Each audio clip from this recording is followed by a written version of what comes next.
All right, Nick. Headed to the bottom of the ninth. Down 5-1. I don't know how to feel. There's 7 games in this homestand. I've already said if they lose 2 of them, great homestand. Just something about that first one, though, Nick, you know? Yeah, especially when you wrote notes about tomorrow's starter, Yuri Perez. It really makes the first one feel a little more important. Yeah. Yeah, you thought you had the leg up tonight, you know? You thought you were in a spot where you could take advantage.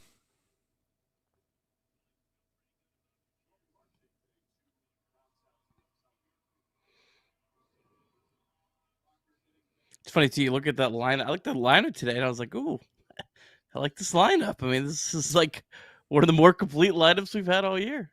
Hey, there you go, Noel V. Make sure you say Noel V. Noel V. Don't get yourself in trouble. Hey, if we do this show long enough, Nick,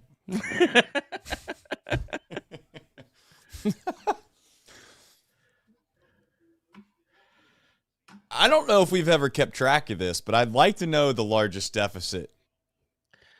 I feel like probably 2. I know the Dodgers, there was a 2. We were down 2. I don't think there's been one more than that. This damn mouse.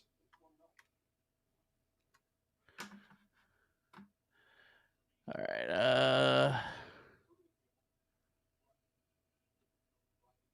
We are not getting any pitch count on this thing. Yeah, I got 1-1. Oh, you got 1-1. Okay, so we might be close then. I got 1-1, and you just checked. They're showing the ball. They're showing the fielders. I just seen the hit. Are you ahead of me? Hold on. The pitch. Fouled away. Yeah. Okay, well, I guess we're close. Pretty close. I've not seen a pitch clock yet, though. To be fair to you. Yeah. All right. Just showed Friedl. Listening to the Marlins broadcast tonight, the radio. Your boy, right? Oh, friend of the program, Jack McMullen. He's come on a couple times, so yeah. Wanted to hear what he sounded like. He's doing a nice job. Other than trashing Skyline Chili, little disappointed with that, but just playing to the 5 fans that are listening in Miami.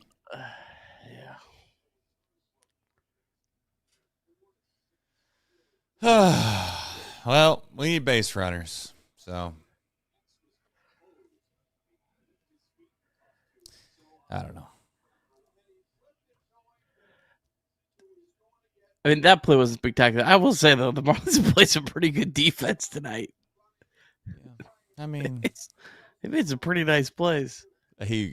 Especially when you compare it to what you've seen on the other side. Yeah. Oh, man, just brutal.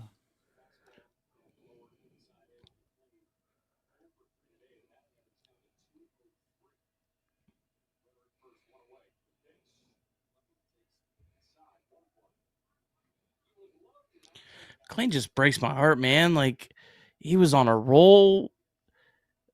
And was like over his last 17. Yeah. Is that where he's at right now? Man, he's struggling bad. He just can't keep it going. Like, he's had a couple really good stretches, and it's just every time you think it's really, I think, more or less his bad stretches have been so bad. Yeah. You know, like, I mean, his good stretches are more than fine to have a good year, as long as when you start to struggle, it's not this bad. I mean, it is off the face of the earth bad. And yeah, I mean, it's just disappointing. I think to your point, I think it's a good point. I think in 2023, he was probably a lot more streaky than I think a lot of people remember. But it just didn't bottom out like this year. Yeah.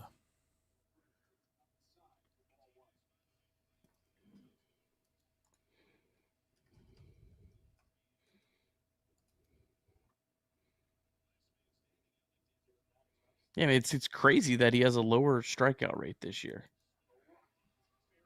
All right. All right, we don't have to score. Just base to base. This is where Elly doesn't need to try to steal second base, to be clear.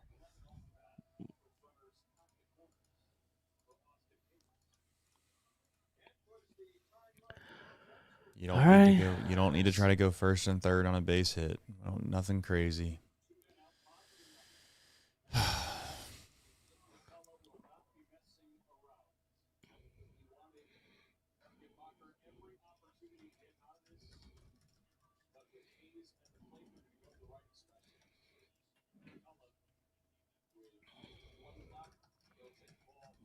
Yeah, make him go to the pen, baby.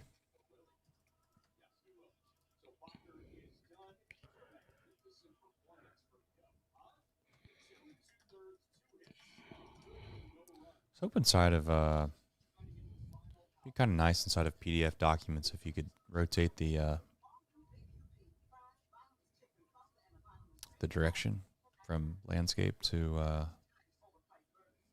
horizontal. The what? I'm just talking. I said it'd be nice if I could take this PDF and I could flip it, rotate it 90 degrees. There's got to be a way to do that. Who knows? Google PDF rotator. There's probably some online program. Probably. Well, there's definitely that. I'm just wondering if it's inside the program that I'm currently looking at. So, who knows? Likes the streams if you haven't already, please. Like the stream if you haven't already. Not going to say something special could happen because of that, but I'm not going to say it's not either. 22 likes, folks. Please like the stream if you haven't. We appreciate you. Got some super chats. And Quilla the Great. We will save that for the show. They bring in a right-handed pitcher? They're bringing in Bender. Anthony Bender. 2.13 ERA on the season. Lux is on deck, though. Obviously, you need Lux to get to the plate for anything to matter. So that's why I was kind of curious if they were bringing a righty or a lefty. Because Hayes is kind of irrelevant.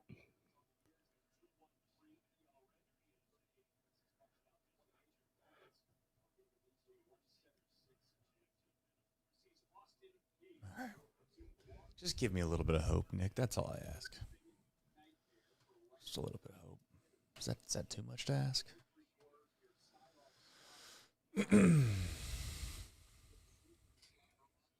Come on.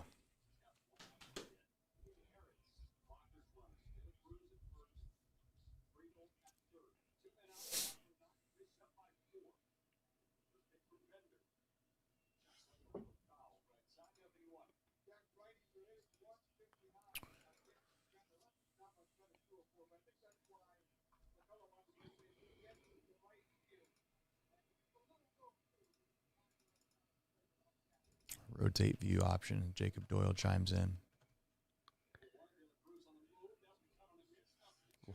That was fielder indifference. Okay.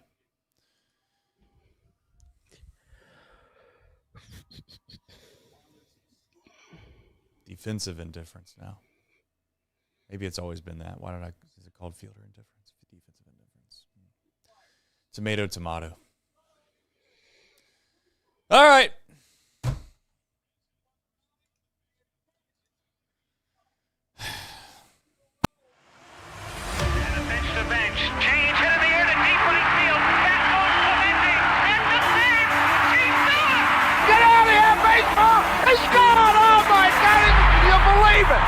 Johnny Bench is trying it out. The Cincinnati Reds win the World Series in 4 straight. It was a sweep. In the dirt, it's a wild pitch. Here comes Boston. The Reds win the pennant. Larkins won the game.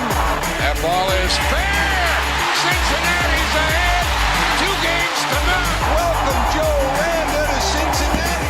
Adam Dunn has done it again. Benzinger backing and calling. And the 1990 World Championship belongs to the Cincinnati Reds. Marty, yes. This is Adam from Milwaukee. Hey, Adam, how you doing? I'm good. How are you? Good. Do you think Scott Chatterbox is a good player? Done up there with the bases loaded, the outfield deep and around toward right, and the 1-0 on the way to the plate. Swung on, long drive, right field, and this one belongs to the Reds. And a high drive. Hit back into deep right field. Junior has just knocked the door down to the 500 club. Benson's first home run is a walk-off winner. That ball had a family. And De La Cruz is, oh my goodness, look at this kid run. My, oh my, that is a triple. Matt McClain's first big league bomb. Spencer Steer's first big league hit is a home run to straightaway center field. Joey Votto's done it again. The pitch. Bottle swings high in the air. Right field. Yes! He pointed to the dugout to say, I told you. That is Joey Votto's 315th career go-ahead ribby. Only Johnny Bench had more as a Red. And I can't tell you how much it means to play in front of everyone here in Cincinnati as a Red. What a gift. What a tremendous gift. So thank you. Thank you. I think I can speak for all of Reds country. Joey Votto, thank you. High drive, left center field, racing back to the Laurent Bourgeois. The Reds are National League Central Division champions. In the air, left center field. Did he? He did! He did! Reds win! Win! Line to right field. Genius, the first Red ever with 4 home runs in a game. Can you believe it? In the air, down the right field line. Doesn't have a chance. The Reds have won on a 3-run home run on opening day by Ramon Hernandez. A strike away and out away is Homer Bailey.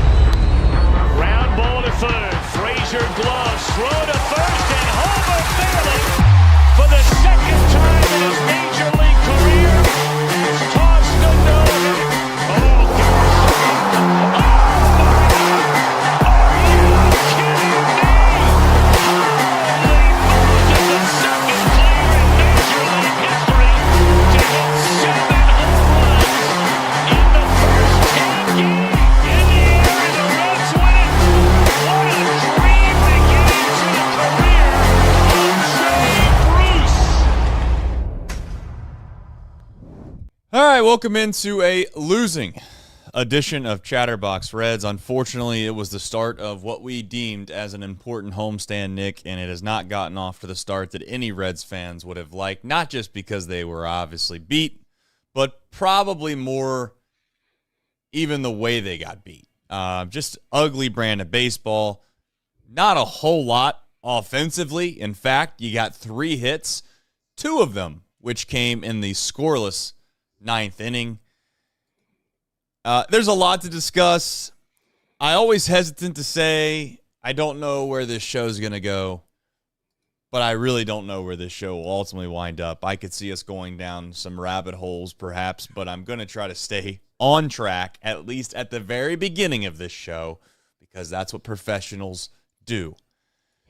Nick, any overarching thoughts here before we jump into kind of the rundown? And we do have some super chats I want to get to before we jump into that.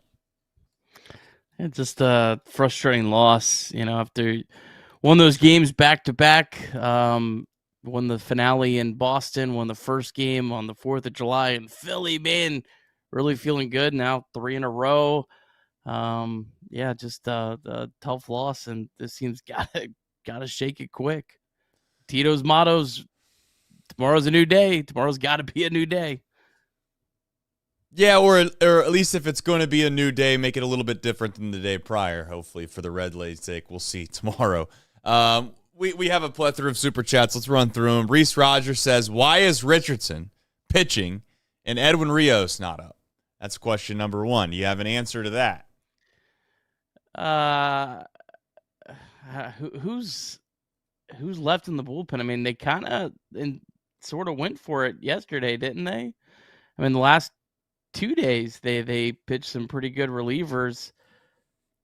Ashcraft's pitched back-to-back days.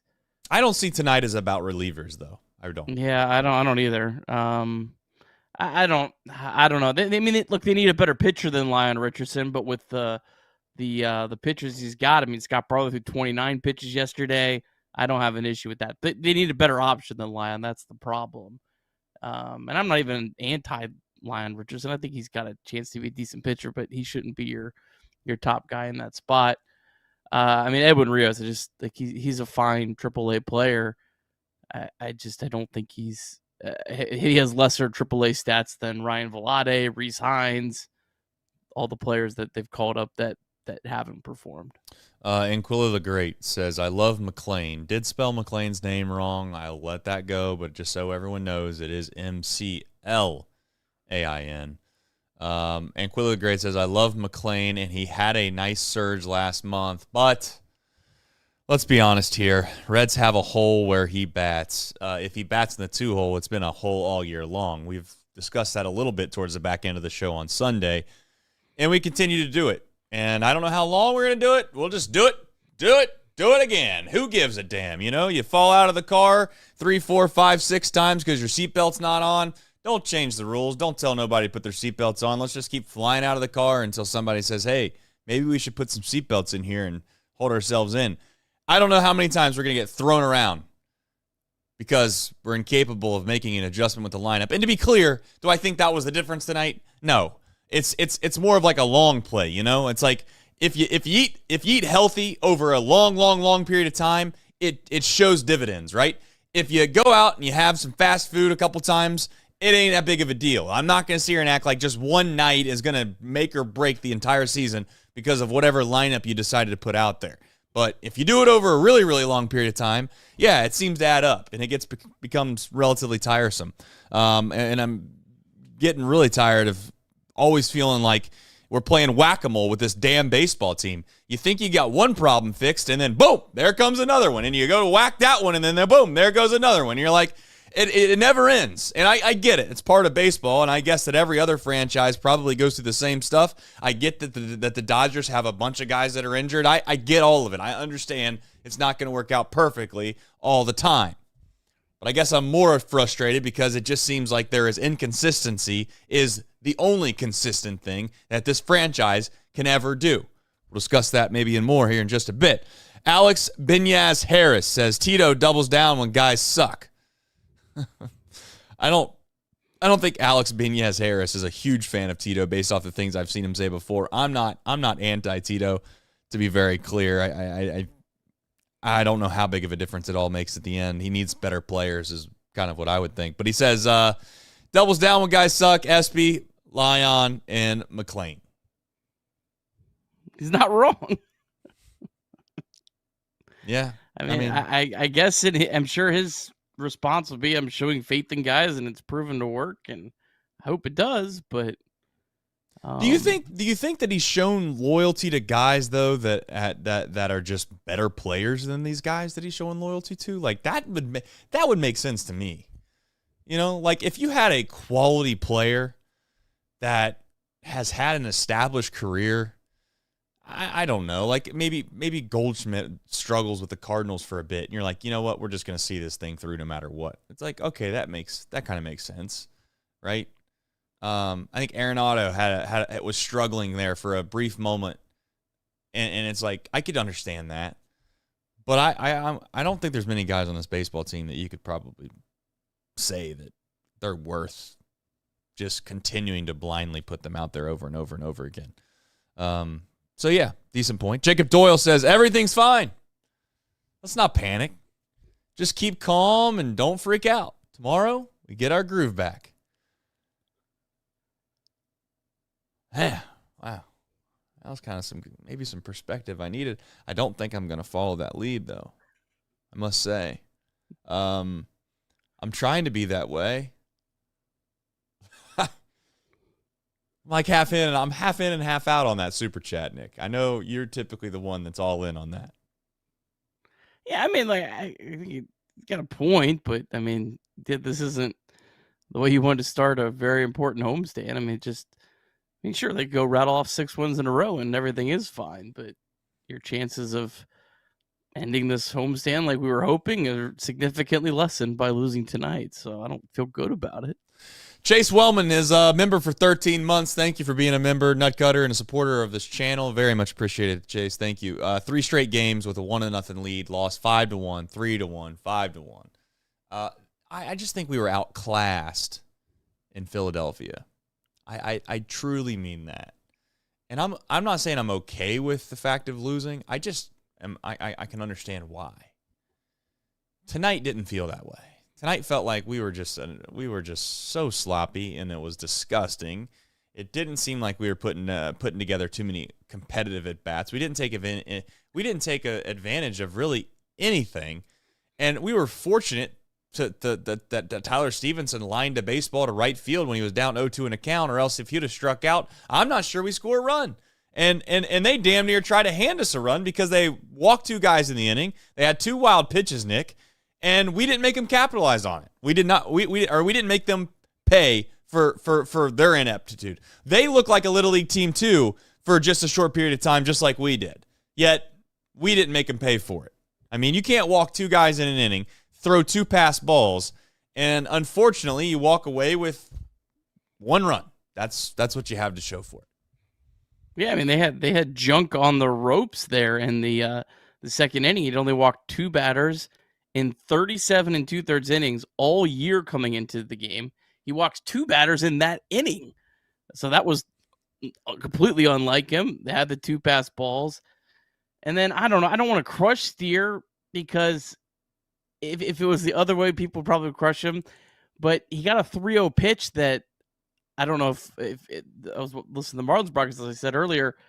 Junk took some off of it. Like it was like a 91-mile-per-hour fastball right down the middle, 3-0. Now, if he swings at that he pops it up, everyone's going to lose their mind. How could you swing 3-0? This guy can't throw a strike.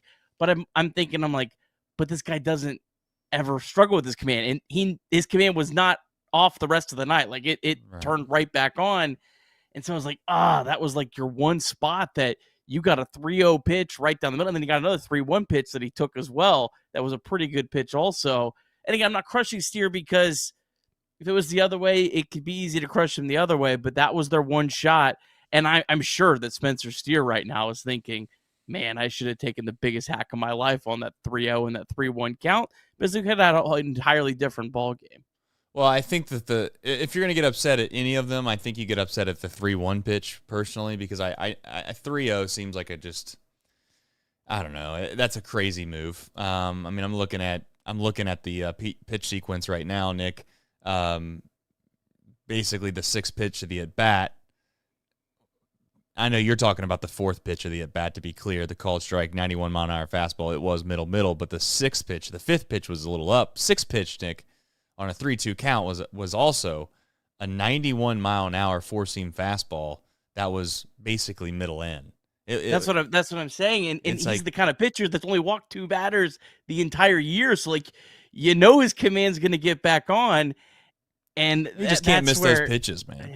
Yeah, that's the one that just kind of stings, and then the game just went off the rails after that. Yeah, and it's not Steer. I'm not saying like, Steer is the ultimate culprit here, because Tyler Stevenson very much could have found a way to hit a ball in the gap, and whether it be I think it was Benson comes up and finds a way to get a bit, he hits one out. So to be very clear, it was just a frustrating sequence of events, to put it that way. So all right, jumping into more supers here before we get too far down the rabbit hole. Dunny17 says, if we go 5-1, if we don't go 5-1, we are done. I hate to say it. I don't think that that's the case. Listen, I don't think that's the case. I think 4-3 is like you didn't win, but you didn't lose type situation. 5 wins in the series would have been. We got some momentum. Let's look forward to this second half, and let's find a way to get to the postseason. Anything less than 4-3 is going to be devastating. So let's not go there yet. Pete Gardentool chiming back in says, saw the new golf video, boys. Watching the Reds every day actually teaches me control my stress levels and manage expectations. That's good for my golf game. So maybe watching the Reds is good for the golf game. Thanks for watching the video. There is, I think it just came out. We'll have one pretty much every single week from here on out. And Quilo the Great chimes in again, says, I have no stat to back this up, but my gut says it loudly. Reds batters can't seem to give their pitcher a break. They give opposing pitchers easy innings. Trying to follow what he's saying here. Reds batters can't seem to give the other team's pitcher, is that what they mean? Their pitcher a break. They give opposing pitchers easy innings. I get you. Okay, so he's saying that they can't extend innings and allow the pitchers to kind of get adequate rest on the bench. Yeah, I don't know. I don't know if we're going to have that stat. So, well, I mean, the last couple of days, obviously, that's because they've only had like 3 hits in the last. But in Boston, I mean, they had, up to that CES Grand Slam. I thought that was maybe some of the best consecutive at-bats in a row to kind of get to CES. So, just been inconsistent.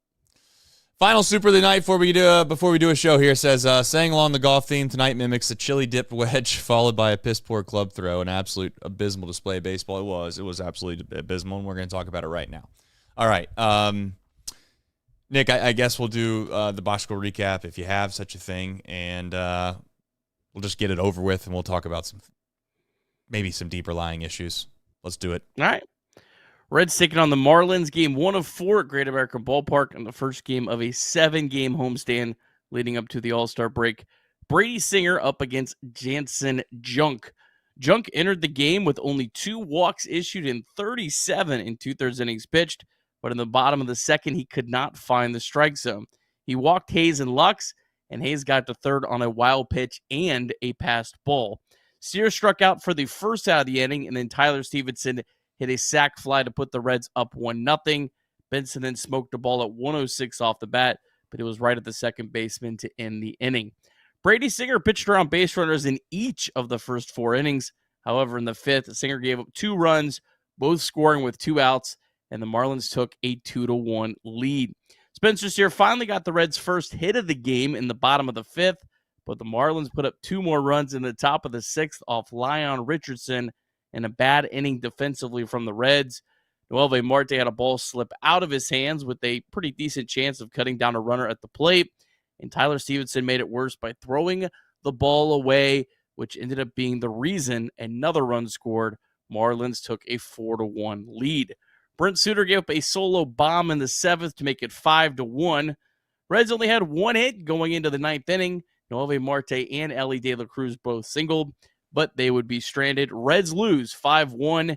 Reds have now lost 3 straight games to fall to 46 and 45, and the Miami Marlins have won 10 straight games on the road. Brutal. Absolutely brutal that we're digging down deep into the well again on the deep drive of the day. And There's nothing brutal about this. Nothing brutal about this. Who else would it be if Nick had the job of making up the deep drive of the day? It's the 16th Reds prospect, but it's the number 1 in Nick Kirby's heart. Shang-In Lin hit his 2nd home run in the ACL Reds, the old Arizona Complex League, the place that really gets your fancy going. DSC, though, they get your fancy going because they're a leader in renewable energies. Renewable energies, brutal. DSC is a leader in renewable commodities for biofuel production, specializing in used cooking oil collection, aggregation, and sales. Visit www.deepsouthcommodities.com for more information. Just brutal. What do you want to complain about first, really? I guess that's the question. Some people are going to leave that ballpark tonight. There are not many of them, to be frank. Some of them are going to turn their TV off, probably, I should say, tonight, and be frustrated with the inability to catch the baseball and throw the baseball and to look competent on defense.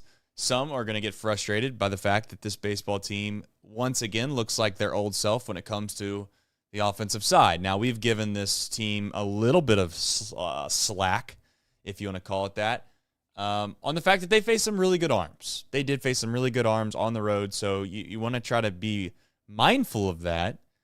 Tonight, though, not so much. Don't want to be disrespectful to Junk, but at the same time, you've got to capitalize when you face guys that you should at least put some pressure on, at the very minimum. I've said it before, Nick. It's one thing scoring one run. It's a whole nother thing not even having a whole lot of scoring opportunities that present themselves. And the only real reason they had one good inning where they had some scoring opportunities, as we already touched on a little bit, was because of the Marlins handing them opportunities. As you mentioned previously, you have 2 walks, 2 wild pitches, nobody out, men on first and third, and really, there was a point in that inning where I was begging that they were going to get at least one run.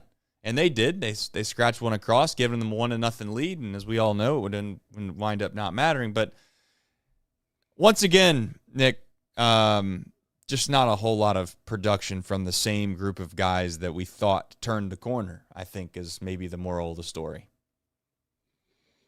Yeah, it's just a pretty ugly night offensively. I mean, Junk did come in pitching very well, but man, this is a guy you feel like you got to be the one to kind of revert him back to his waiver status the last 4 years. Yeah, there wasn't really a lot of hard hit balls against Junk. I mean, there was a few, but there's just, we already talked about it. It was that chance at the second inning, and then after that, I don't know, it felt like they were caught in between, like sometimes where they were trying to be aggressive early in the count. And that didn't seem to work, but then they couldn't really work the count either. I don't know. How many official at bats do you think this team had with runners in scoring position? If you haven't already seen it, do they have any? Was it in the 9th inning? Or no, they had a couple. I guess 4. 2. There's only 2. 2. Hayes and no. Steer? No, they had it was Steer, and Stevenson. Well, didn't Hayes have a runner in scoring position in the 9th inning? Well, the 9th inning, I was worried about a PDF. Are you sure? Did he have one? It's first and third? Was it Marte on third base? Am I crazy? I'm going to look this up. Probably not good for the show. You're going to have to clip it. Bottom of the 9th. It says they were right. 0-for-2, but why does that not? You're right. You're right, though. It was Stevenson doesn't count as an at bat because it was a sac fly. You're right. That's right. That's so what I mean, was. Okay, yeah, that's 3 plate appearances. 3 plate appearances. three plate appearances, 2 at bats. Yeah. So my brain was really yeah. You had me. Yeah. My brain doesn't fire at all cylinders hardly ever anymore. So some would say there's medicine for that, but I fail to go there. My main point in saying all that is that you can't expect to be a pretty serviceable offensive baseball team if that's all you're able to muster up against this team in the Marlins. So. We'll see if maybe it's just a bad night. Unfortunately, we've had kind of a little bit of scar tissue from earlier this year with the same type of stuff. But this team did feel like they turned a corner. To be clear, I do want to stay hopefully optimistic or remain somewhat optimistic that it was just one bad night. We'll see if they can turn it around tomorrow. I know that you have a little bit more on tomorrow's starter on the who, what, when, where, and why, and sounds like might not be as pretty as we'd like it to be. But truth of the matter is that there's a chance that they can kind of jump back to their old ways. It was a really difficult night. I guess I want to talk about pitching and defense because I have a kind of a question that I have more or less at this point. I think it's a fun conversation to have around what eventually this front office / staff is going to have to do because they're stuck between a rock and a hard place, as they say, right? You have Matt McClain, who's struggling so bad offensively that it's really hard to justify just moving him wherever you can move him to make sure he stays in the lineup because at this point, the only reason that you have him in the lineup, Nick, is that you think he plays a pretty good second base or he's got value defensively. He's quite literally, and I know people are going to hate me for saying this because his ceiling is significantly higher. He was one of the golden boys, if you want to call it that, of this young core. He's not far off from who Santiago Espinal is. And I'm man enough to say that. Now, I get that Espinal has been worse than McClain, but he's not that drastically different when you compare him to the rest of the league. They're relatively close in nature. So what I'm getting at is that when you start to try to justify shuffling guys around in the infield, because I don't think this baseball team has a third baseman they can rely on, especially if you're going to try to convince me that there's going to be meaningful games, and I'm talking about a defensive side. Some are then going to say, hey, Trace, you could play Santiago Espinal at third base, and my counter to that is he's such a liability offensively that it just completely outweighs itself immediately. So now you're in a spot where you're trying to get some offensive production at third base, so you decide to stick guys over there that have shown that they might not be able to play third base, and at one time that was who? That was Jeimer Candelario, right? You also try to stick Gavin Lux over there because you need offensive production, and you're like, where can we find a way for him to play? Oh, by the way, we don't really have anyone at third base that's really a shoe-in there. Let's stick Gavin Lux there. Well, he's not a very good third baseman defensively, to be frank. We can probably tell that by his actions. And then lastly, you have now Noelvi Marte, who you stick there. And although it appears, Nick, that he has some upside, no doubt defensively, he has a good arm. I'm not going to downplay that. But his accuracy with that arm struggles more times than not, in my opinion. I'm not going to go out and say that he has the yips yet, Nick, because that's a very, very strong term to use, and that's very degrading. But I'm going to say it out loud right now, so I can maybe I'm not trying to be the first guy. I'm just telling you what I see, and I'm hopeful it doesn't happen. But I think that there's going to be an extended period of time before I trust him to be able to make throws. He got away with a throw earlier in the game that no one's going to remember because Spencer Steer dug the ball out of the dirt. But I got news for you. If Spencer Steer doesn't dig that ball out of the dirt, that ball's bouncing around by the bullpen tarp, and everybody remembers the throwing error that he had earlier in the game, and then he airmails the catcher. He also had, out of his 12 errors in 2024, I looked it up, he had 4 throwing errors. And I don't know if you know much about statistics, but 4 throwing errors out of 12 errors is not ideal either. So it's a concern I have. In CES the other night gets pulled out of the game because he's taking angles back into left field trying to catch ground balls, and he's getting in Elly's way when he should be trying to cut the ball off in front. So he seems inept at third base. It just feels like at this point, Nick, the only option to get someone that we actually love over there is going to be finding somebody at the deadline. And I don't even know what that looks like. And I don't know if that's even something that's realistic to try to go after, because I don't know if this team's good enough to be going after guys. It's damning, because I would openly admit, if Matt McClain was hitting the baseball well, Nick, I would put him at third base. And I would just stick Gavin Lux at second base, and I would put Espinal there against left-handed pitching. I would platoon Gavin Lux, and I would platoon Santiago Espinal at second base. I would let Matt McClain play third base, but I'm openly admitting I don't know what I'm going to get at third base with Matt McClain, although I think it's good. I'll be honest with you. I think it would be good. He's not hitting well enough for me to be like, yeah, let's take away the only thing that makes him valuable and then put him at third base. Elly being at shortstop, I'm not moving him for obvious reasons, but I could also understand why someone would say, hey, move Elly to third base because he's done it before, move McClain to shortstop, blah, blah, blah. I am not rearranging 6 positions because we have one hole. Yeah, it's. I mean, again, I'd love to just throw Eugenio Suarez into the mix at third base. Yeah. What's that cost? Then figure. I don't know if it costs that much because he's owed quite a bit of salary. Those are the players I want to target. I want ownership to pony up and spend some money so you don't have to blow away on your prospects. You know, and we're talking money. It's not that much money for half of a season, but I think you could get him without blowing up your farm system. I'd like to see. Not to cut you off, but I'd love to see that conversation or be an ant on the wall when Nick Kroll has to go in and say, "Hey, we need some more money for a third baseman." When I went out and spent $1 billion a couple years ago to try to get one. Yeah, yeah. I mean, but anyways, my question though, and the problem, the wild card is we just don't know how good. We don't know what to expect out of Noelvi Marte. I have no idea how to expect with him at third base. I think right now he's the best option, but I don't know. He was so bad last year that it just jaded my expectations for him defensively. I thought he was going to be a great defensive third baseman up until last year. The issue, though, Trace, that you mentioned, are we sure that Gavin Lux at second base is better than Noelvi Marte at third base? Gavin Lux is not necessarily a great defender at second base. He's kind of been probably in the slightly below average range throughout his career.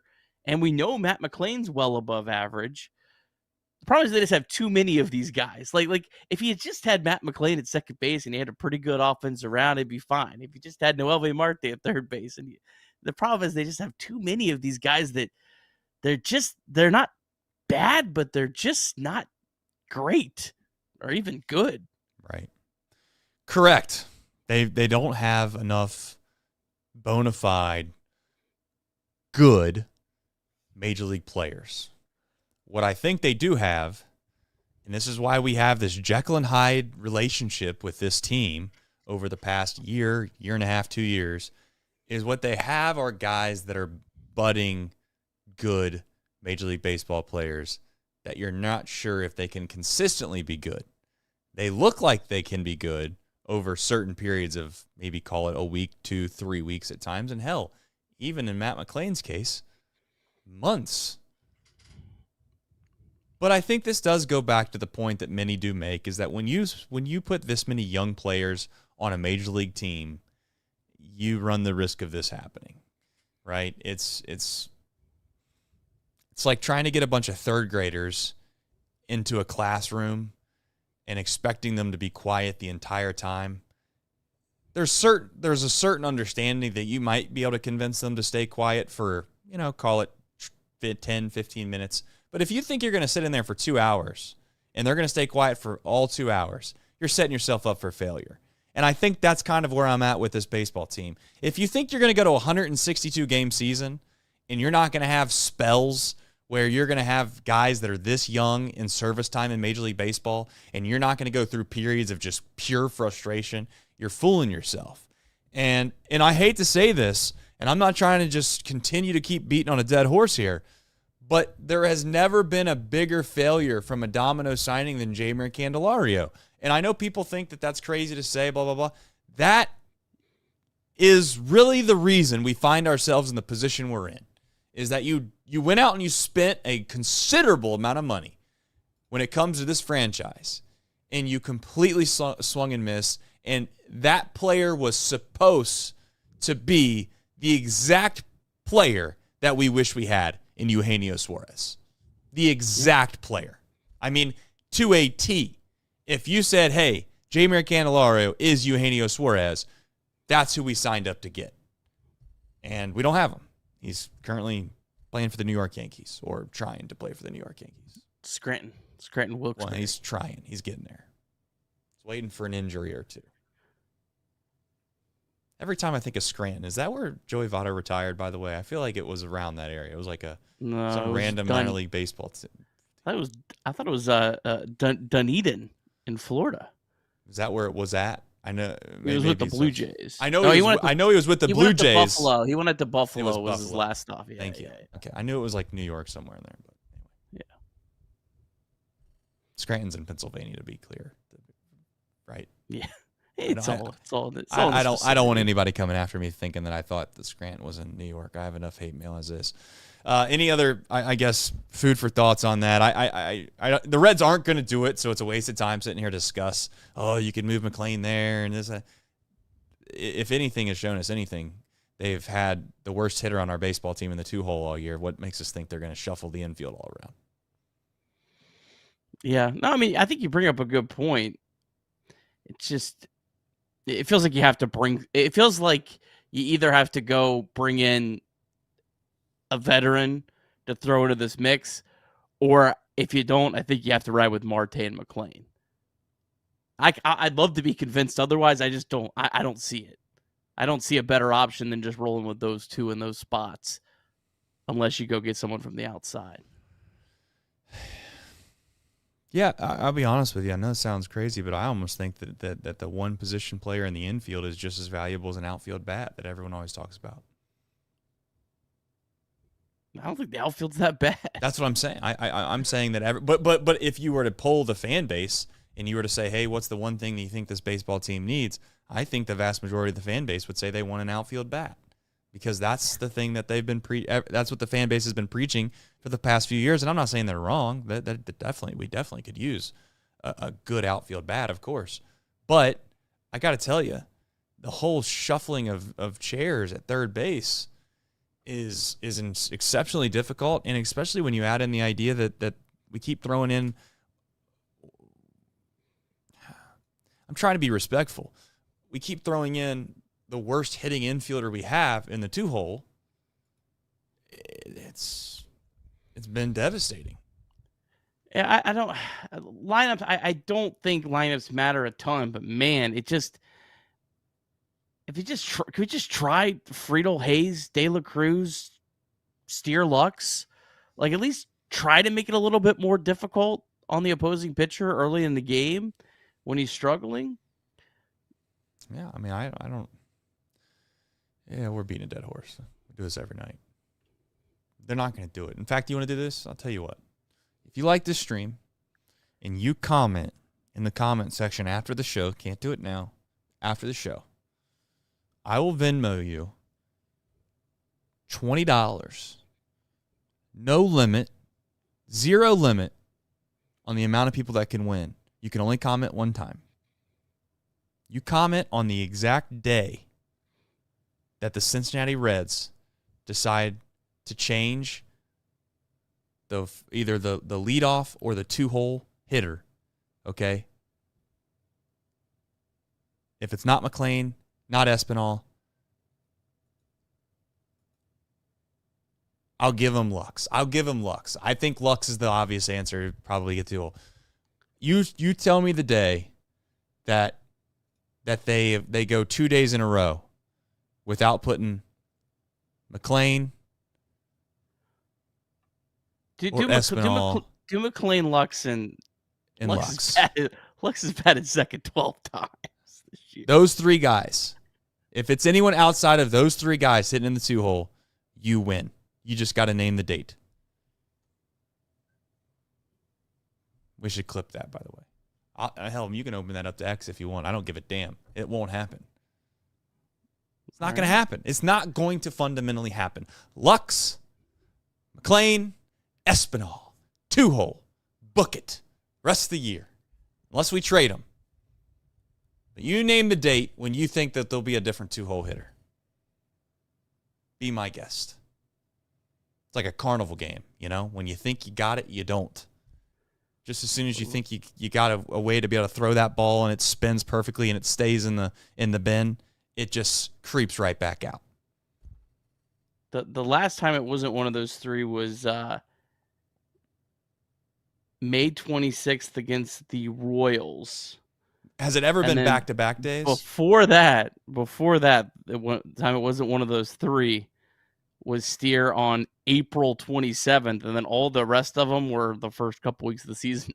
Blake Dunn batted second 4 out of 5 games this year.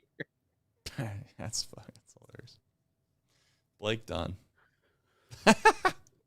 All right, whatever. 988. That's a good resource to use if you ever need. You can text and or call day or night. It's okay to not be okay. Mantherapy.org.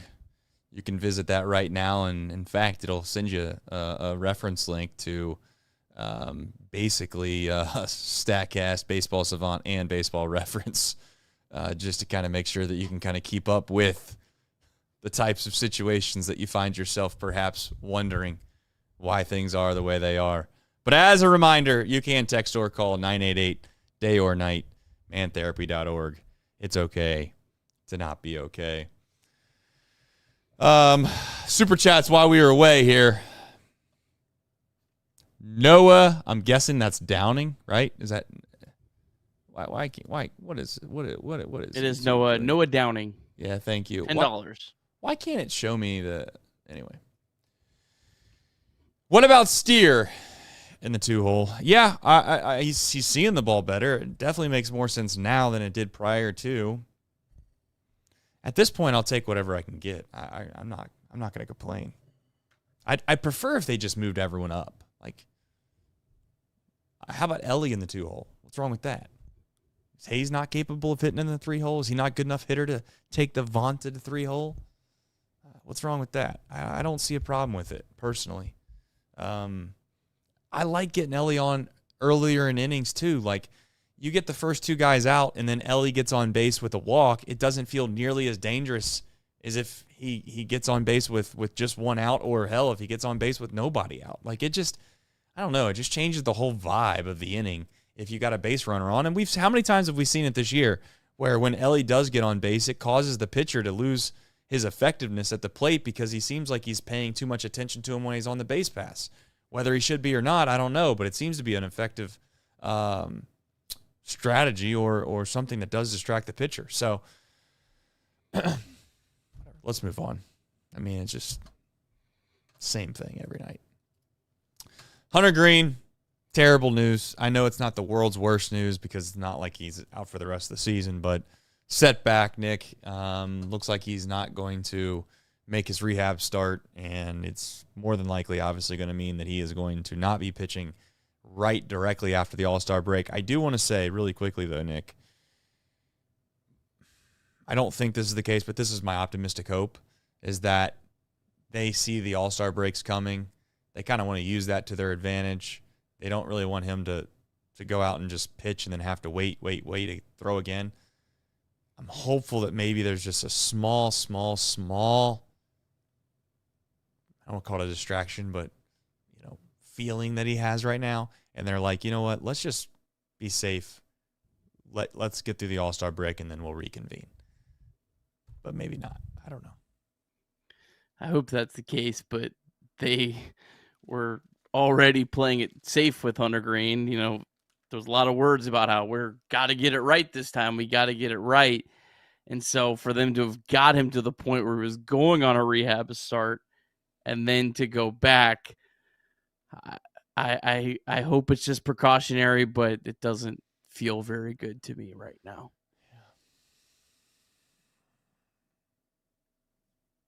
Pitching staff, thankfully, has survived in advance for a while. How much longer they're capable of surviving and advancing, I don't know. Singer's... Here's the thing. I know people are upset at Singer. I understand people are going to get upset at Martinez if he doesn't throw a gem every single night. We have grown to expect these starting pitchers to be excellent. I think that we've almost gotten ourselves to where, very much like if you live in this country, you become maybe a little neglecting of how good you do have it. And you expect this to 100% happen over and over and over again. They only gave up 5 runs tonight. I mean, I want to remind everybody that you can win a baseball game with the poor defensive mistakes that they made, yes, which I think accounted for 2 of those runs. But you still can overcome that if you put the ball in play and you get on base and you find a way to hit the ball over the fence. I'm not trying to sit here and act like the starting pitching's perfect, but I'm not going to sit here and act like the season's over because Hunter Greene had another setback. I'm hopeful that he does come back, Nick. Your thoughts on the situation and I guess really what the Reds are going to have to do moving forward. Yeah, I mean, right now they just got to hope and pray no one gets hurt. I mean, because they're I said it before, I'll say it again. Anytime you think you have enough pitching depth, you don't. It's that simple. I mean, you could not have the Reds front office could not have done anything more to have been more prepared for starting pitching. I mean, just 5-6 weeks ago, we were talking about how people were talking about how much they wasted getting these many pitchers. But I mean, it's crazy. I mean, just think for the Reds to still be where they're at, they've had to call up Chase Burns. Nick Lodolo has stayed healthy. He's almost approaching a career high in games started. So, yeah, I mean, it's a major concern. Carson Spires is, I guess, getting close to going on a rehab assignment. That's another guy that not going to wow you, but he's at least not going to embarrass you, I guess is maybe the best way of saying. He's at least a guy that could – we've seen him be able to hold the line for multiple starts at a time.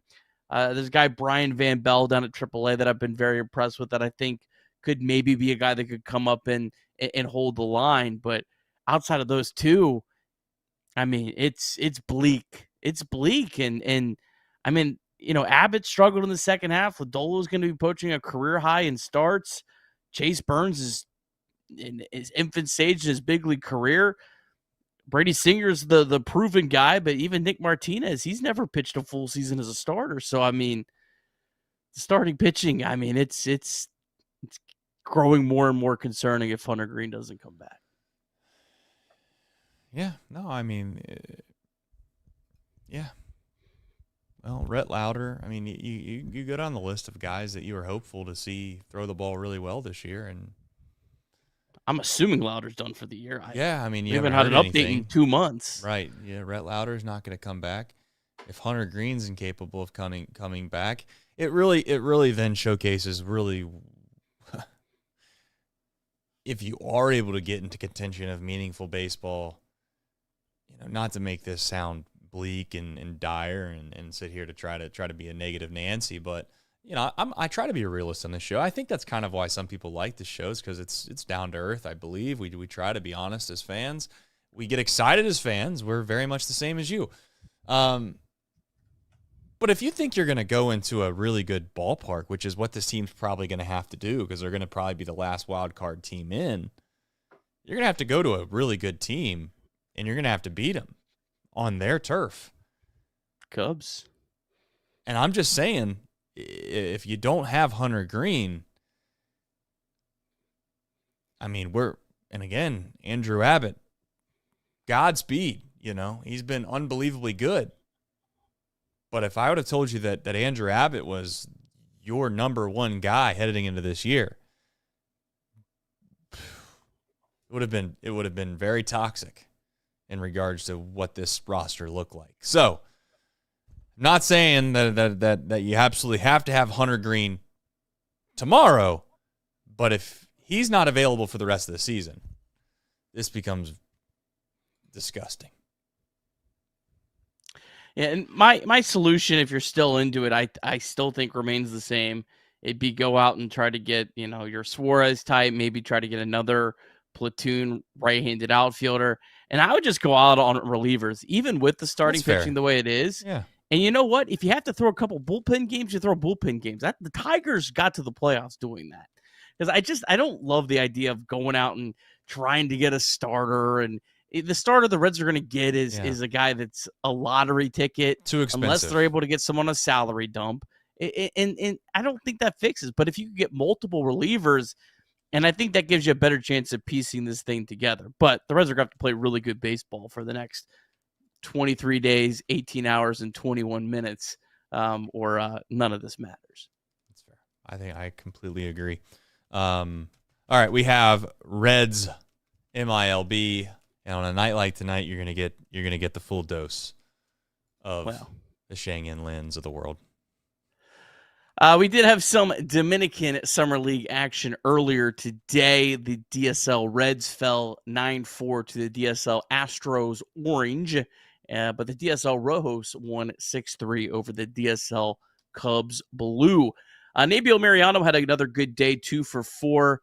He was the Reds' second highest international signing last year, having a great year, hitting .325, 882 OPS in 21 games. 18-year-old shortstop. Really struggled last year. Good to see him turning it around. Libertz Aponte, 1 for 4. Stole a base. He stole home on Monday afternoon. Trace. Adolfo Sanchez was 0 for 3 with a walk. And then over in the Arizona Complex League, the ACL Reds are in a wild game in the bottom of the 7th. They are trailing 10-9 to the ACL White Sox. Shang-In Lin hit his second home run of the season. And Arnaldo Lantigua is having a great day. 3 for 3. He hit a home run, his 7th of the season. He's having a great year as well. Tyson Lewis, 2 for 3 with a triple. So a lot of good stuff going on down in the Arizona Complex League.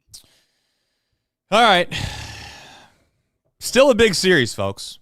Still have time to resurrect a wrong, to fix it. You can win tomorrow. And then you can win the next day. And then you can win the next day. And then you can win the next day. And then you can even win the next day. And then you could lose and it would be a good stand. I'm not sure if I got the wins, losses right, but somewhere in there you got what I was saying. Who, what, when, where, and why? Another rookie. All right, Reds going up against Yuri Perez tomorrow. Yuri Perez, a former top 10 prospect, really had a breakout season in 2023, but then needed Tommy John surgery. He's only made 5 starts coming back from Tommy John surgery this year. Last start, pretty good against Minnesota. How about 6 innings, 1 hit, no runs, 1 walk, 7 strikeouts, 20 whiffs on 80 pitches. He only allowed 4 hard hit balls. Last start, 89% of his pitches were fastballs or slider. Fastball hit 99.5 miles per hour. Reds faced Perez twice in 2023. First time was actually his big league debut. He went 4 2/3, 2 runs, struck out 7. Second time, the Reds hit him pretty good. 4 runs in 4 2/3 innings pitched. Reds hit 4 home runs off him in those 2 starts. Active Reds are 4 for 16 with 2 homers. The 2 homers are from CES and Tyler Stevenson. Nick Martinez coming off 6 2/3 innings in Boston where he allowed 4 runs. Really saved the bullpen when they needed it in that start. Overall, Martinez a 2.55 ERA over his last 4 games, 2 of them in relief.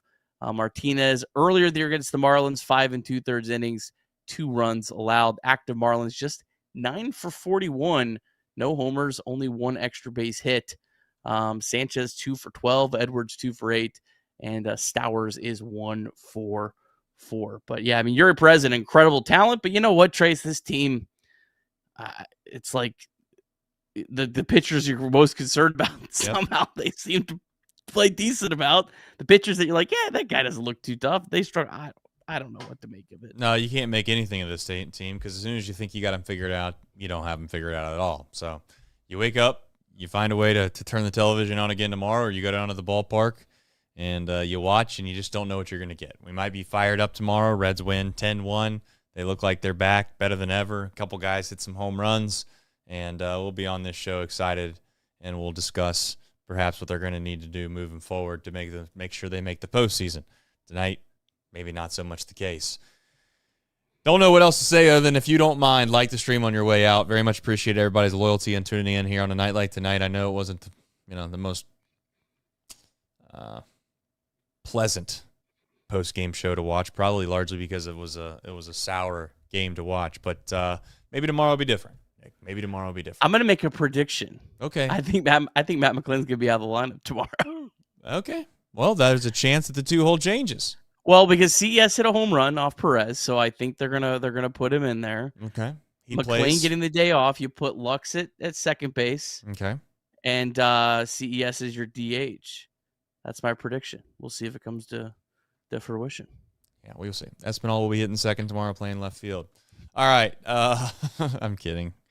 Who bats second? Probably Lux. Yeah. Unless they go crazy and they just throw Noelvi Marte second for the hell of it. Well, that would track the way that we'll see.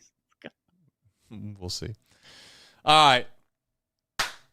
Not all is lost. Reds play tomorrow. We'll be back better than ever tomorrow after a big, massive Reds win. Take care, everybody.